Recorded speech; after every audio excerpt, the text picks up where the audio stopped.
জিলহজ মাসে 10 দিনের আমল রয়েছে। রাসূল সাল্লাল্লাহু আলাইহি ওয়াসাল্লাম বলেছেন জিলহজ মাসের 10 দিন, প্রথম 10 দিন 1 থেকে 10 তারিখ, এটা খুব দামি।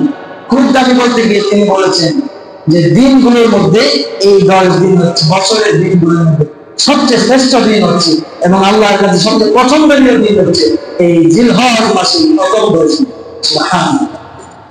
রাসূল সাল্লাল্লাহু আলাইহি ওয়াসাল্লাম একটি হাদিসের মধ্যে বলেন, ইদা রাআইতুম হিলালা যিল হিজ্জা, যখন তোমরা আকাশের মধ্যে জিলহজ মাসের চাঁদ দেখতে পাবা, কোন মাসে?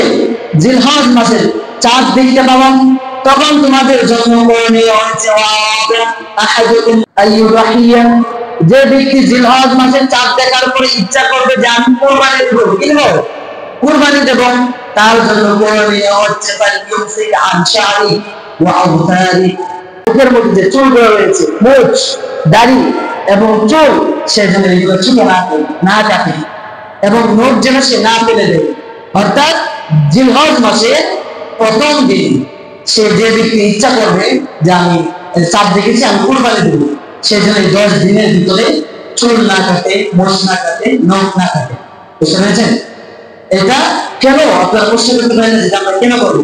রাসূল সাল্লাল্লাহু আলাইহি ওয়াসাল্লাম বলেন যারা হজ্জে থাকে তারা এই 10 দিনের মধ্যে চুল, মুছ, দাড়ি এগুলা কাটে না। দেখেন আপনারা কুরবানি দেবেন, হজ্জে না গিয়ে আল্লাহ পাক রব্বুল আলামিন আপনাদেরকে হজ্জের একটি আমল সওয়াব দিয়ে দিবেন। এইজন্য আমরা যারা নিয়ত করব যে আমরা কুরবানি দেব, আমরা সবাই আগে থেকে, অর্থাৎ জিলহজ মাসের চাঁদ ওঠার আগে ভাগে আমরা কি করবো? মুছ কেটে দেবো, চুল কেটে দেবো এবং নখ কেটে দেবো। আশা করি আমরা সকলেই বুঝতে পেরেছি।